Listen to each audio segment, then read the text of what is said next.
Olá pessoal, forte abraço para todos, aos companheiros de jornada da Casa Senol, Centro Espírita Nosso Lar, aos amigos do Ideal Espírita e demais pessoas que nos assistem, paz e luz com Jesus. Vibremos juntos para que a doce e suave presença do Mestre Maior, nosso incomparável benfeitor, possa alcançar nossos corações nesse momento. Hoje, queremos convidar a todos para que juntos possamos realizar um pequeno estudo a respeito de fé e confiança na providência divina. Atualmente, somos mais de 7 bilhões de almas encarnadas na Terra, vivenciando as mais diversas experiências no campo denso da matéria. Ao longo dos séculos, a humanidade progrediu muito. Porém, com muito mais ênfase na linha horizontal da vida. Nunca tivemos tanta facilidade tecnológica e nunca padecemos tantos sofrimentos psicológicos atordoantes. Nunca tivemos tanto conforto e nunca fomos tão vazios de fé, esperança e da alegria verdadeira. Tudo fruto da nossa imaturidade de seres insaciáveis que apresentam mil necessidades artificiais que se renovam sem notar a real e verdadeira carência de amor e autoiluminação que nos envolve. Se buscássemos o crescimento também na linha vertical, nos aprimorando na conquista das virtudes, da ética, do sentimento moral, a alegria real certamente nos visitaria. Nós que somos aprendizes do Evangelho de Jesus, à luz do Espiritismo, já temos as informações suficientes para entender que a recomendação maior do Cristo, de amor a Deus e ao próximo, continua sendo o roteiro perfeito para a aquisição da felicidade e prevenção de todas as dores. Ele deixou a recomendação e a receita. Resta-nos apenas cumpri-las. Simples assim. Para falar. Tão complicado, entretanto, para vivenciar. Mas, se não for o amor, só nos resta a dor. No Evangelho de João, capítulo 3, encontramos a citação de que a luz veio ao mundo e os homens amaram mais as trevas do que a luz. E aqui as coisas ficam um pouco mais desagradáveis, pois João completa que as obras daqueles que amam as trevas são más. É desnecessário citar que boa parte da humanidade ainda se encontra nas trevas. Afinal, vivemos em um mundo onde, por enquanto, o mal se acentua. Por isso mesmo é que na atualidade correm soltas a irresponsabilidade e a insanidade, a desesperança e a precipitação, a ignorância e a confusão, a mediocridade muitas vezes aplaudida. Deus respeita o livre-arbítrio daqueles que escolheram as trevas. Porém, terão que provar todos os seus sabores. Sabemos também que outra parcela da humanidade caminha na escuridão da ignorância a respeito das leis naturais que regem a tudo, atentas apenas às coisas corriqueiras e triviais da vida. É considerável o número de pessoas que não possuem propósitos e ideais bem definidos. Não sabem questionar sobre qual o objetivo maior da nossa existência. A espiritualidade nos diz que seria muito belo se cada pessoa, principalmente aquelas que ainda não encontraram o sentido para as próprias vidas, resolvesse perguntar-se: o que é que eu posso fazer em prol do mundo onde estou? Ou por outro lado, afinal, para o que é que eu vivo? Para quem é que eu vivo? Tenho dado mais a César ou mais a Deus? Afinal, a maneira como vivo, me comporto, é positivo para mim? Vemos cegos conduzindo cegos. Pessoas que não se interessam em se aprofundar, em estudar, se esclarecer de forma racional sobre a realidade extrafísica que nos cerca, a respeito do ser, do destino e da dor e dos mecanismos da justiça e misericórdia de Deus. Alguns até acreditam na existência do plano espiritual, mas desconhecem as características desse mundo, as condições dos seus habitantes e as relações desse mundo com o mundo material, que somos observados por uma multidão de invisíveis. Entenda-se, espíritos, sendo que alguns nos acompanham, outros nos conduzem, uns prejudicam ou tentam prejudicar, outros amparam ou tentam nos amparar. Enfim, nos influenciam mais do que supomos, de maneira negativa ou positiva, conforme, é claro, a lei da sintonia. Certo pensador disse uma vez que a mente que se abre a uma nova ideia jamais será como antes. Esse é o papel da doutrina espírita. Contribuir para a expansão da consciência, abrir as mentes de maneira racional, alavancando, por fim, o progresso moral. Esses são dias tormentosos, todos concordamos. A crise mundial de saúde pela qual estamos passando, esse momento ímpar de isolamento social, nunca antes presenciado na história da humanidade, tem gerado ansiedade e apreensão. Por isso mesmo, o momento evidencia que é imprescindível ampliar os horizontes, enxergando realidades além daquelas percebidas quando nos restringimos apenas aos aspectos materiais da existência humana.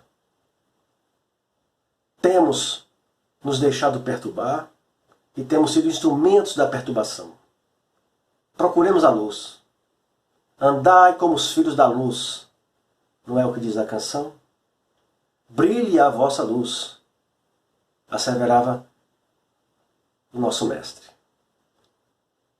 Não sejamos semeadores de sombras. Antes, sejamos como o sol, que sorri gentil e tudo ilumina onde se faz presente.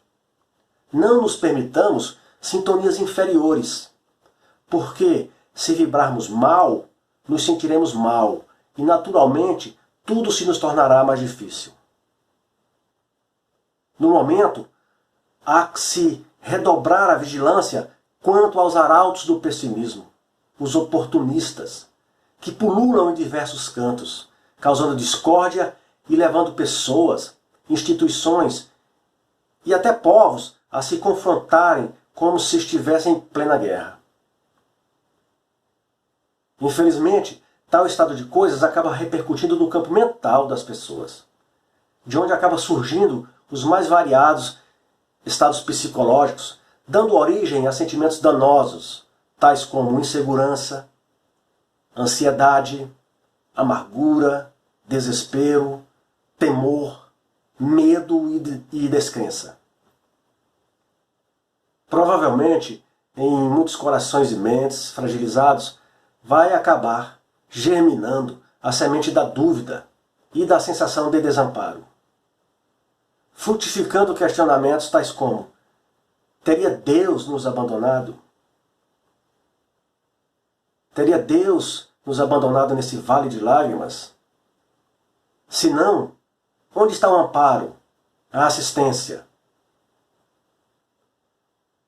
O Espírito Emmanuel, pela psicografia de Chico Xavier, no livro Caminho, Verdade e Vida, no capítulo intitulado Paz, ele nos traz uma reflexão muito interessante a respeito desse tema, desses questionamentos. Ele nos diz o seguinte, na mensagem, que nós vamos destacar alguns trechos. Muita gente inquieta, examinando o intercâmbio, a comunicação entre os novos discípulos do Evangelho e os desencarnados, interroga ansiosamente pelas possibilidades da colaboração espiritual junto às atividades humanas. Por que razão os emissários do invisível não proporcionam descobertas sensacionais ao mundo? Como não evitam o doloroso choque entre as nações? Por que não acabam com o crime e a corrupção? Com as desigualdades sociais? Por que não curam nossas enfermidades morais? Por que não evitam os conflitos pessoais, a raiva e a vingança? Por que não revelam o processo de cura das moléstias que desafiam a ciência? Por que não? Por que não? Então, o benfeitor nos esclarece. Tais investigadores, distanciados das noções de justiça, não compreendem que seria terrível furtar ao homem os elementos de trabalho, resgate e elevação. Os elementos de trabalho, resgate e elevação. Esses três aspectos fundamentais que formam o alicerce reencarnatório. Estamos reencarnados para trabalhar, para resgatar nossos débitos anteriores e trabalhar pela nossa própria elevação. Deus, Pai amoroso e bom, coloca à nossa disposição todos os meios de que necessitamos para construir a felicidade tão desejada. Mas como Pai bom e misericordioso, Ele permite que conquistemos tudo isso através do mérito do nosso próprio aprendizado, pelo nosso próprio esforço e trabalho. Deus não nos desampara. No entanto, quer que cada um dos seus filhos caminhe com as próprias pernas e aprenda tudo o que lhe diz respeito para a aquisição da felicidade suprema, a felicidade absoluta e da perfeição relativa que a todos nos aguarda. A espiritualidade esclarece, inspira, mas a prática é por conta de cada um. A tarefa é nossa, pois, em última análise, quem deu o nó é quem precisa desatá-lo. Deus ajuda, mas somos nós quem primeiro precisamos nos ajudar. Buscai primeiro as coisas do céu, e as demais vos serão acrescentadas. Pois bem, nesses momentos tormentosos, onde encontrar então a força e a coragem necessárias para enfrentar as adversidades da atualidade, bem como nos fortalecer para os embates previstos para os dias vindouros? Na fé e na confiança inabalável na providência divina. No Evangelho segundo o Espiritismo, no capítulo 19, item 12, Kardec definiu a fé como sendo uma força de vontade direcionada para um certo objetivo, ou seja, a vontade de querer. E essa força pode ser aplicada em dois campos distintos, o material e o espiritual, conforme o objetivo proposto.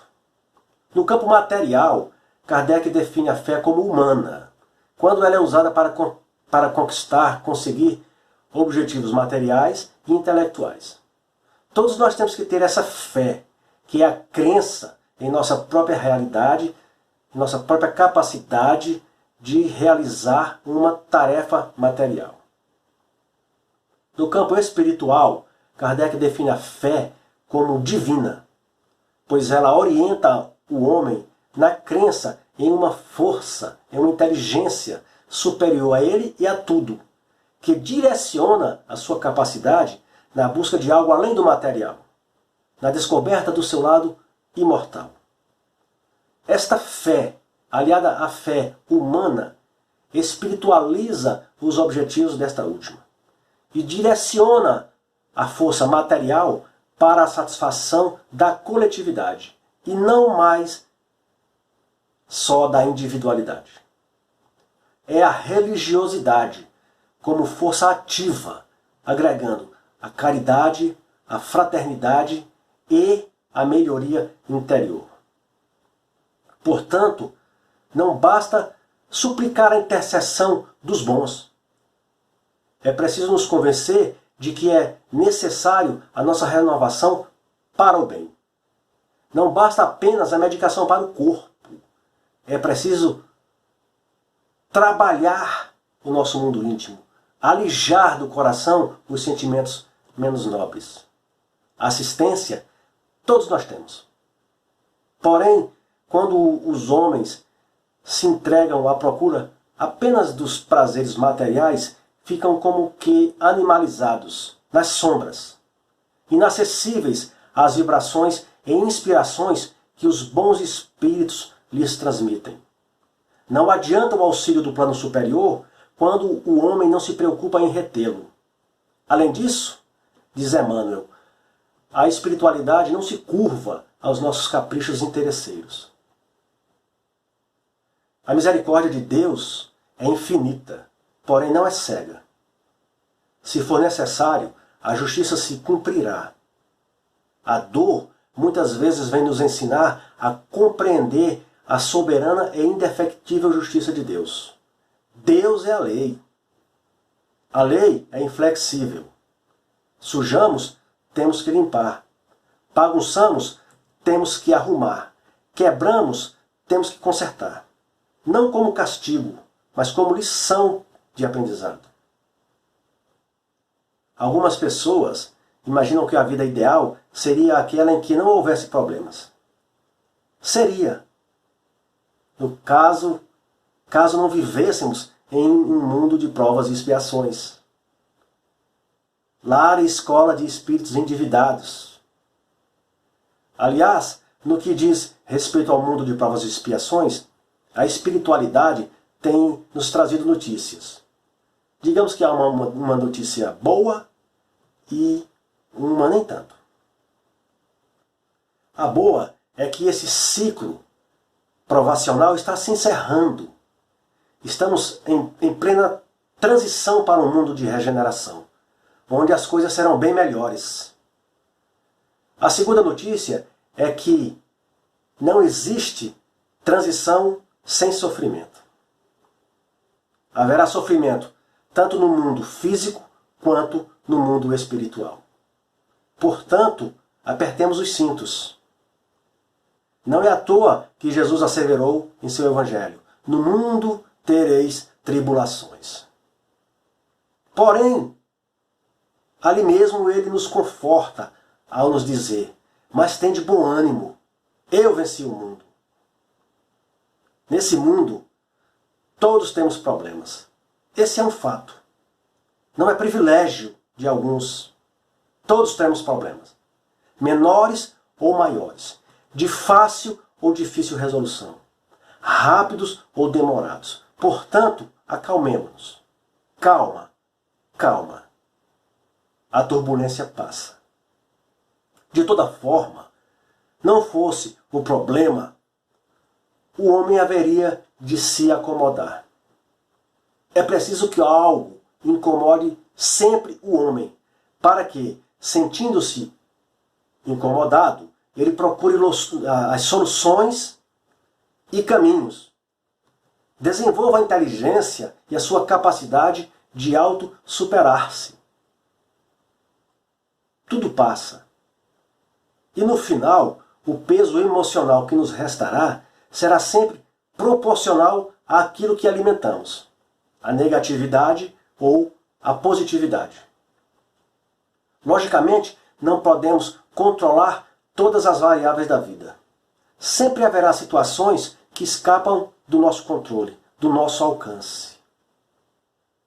Nesse momento, nos quais fizemos tudo o que nos cabia, nos quais nos utilizamos de todos os recursos possíveis, cabe-nos apenas aguardar, confiantes, os desígnios da vida. Será nesse exato momento que agirá a nossa fé, nos tranquilizando e acalmando na dificuldade. Fé essa construída no entendimento de que Deus provê todas as nossas necessidades e de que tudo que nos ocorre está sob os auspícios divinos. Dessa forma, se nos percebermos por demais atribulados, busquemos a meditação, a reflexão profunda nos ensinamentos de Jesus e na nossa relação com Deus, na esperança de dias melhores. A fé e a esperança são amigas inseparáveis. Se nos é doce ter esperança, é valor vital ter fé. Enquanto a esperança suaviza o sofrimento, a fé neutraliza seus efeitos nocivos, depressivos, gerando atitude e mudança de comportamento.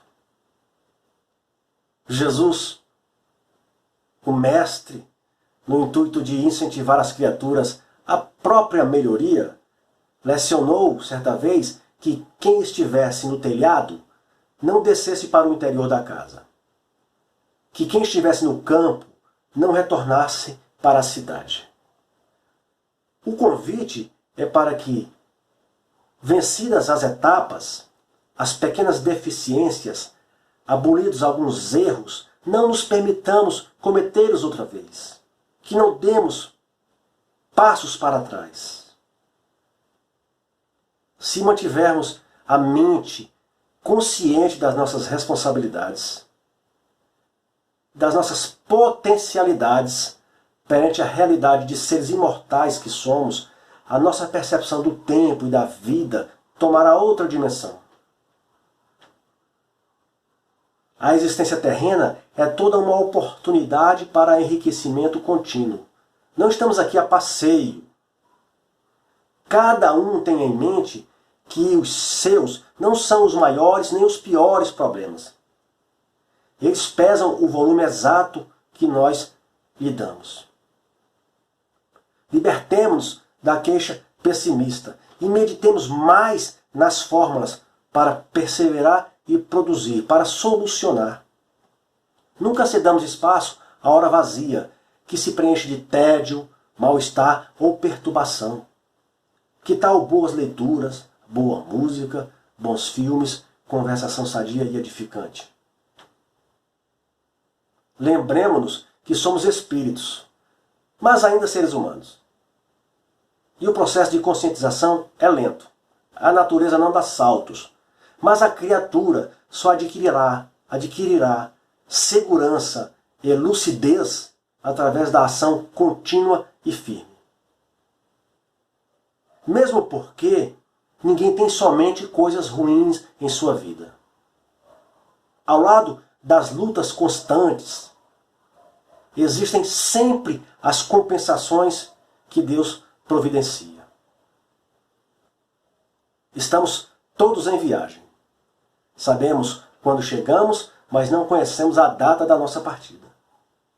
Todo o tempo aqui deve ser bem aproveitado.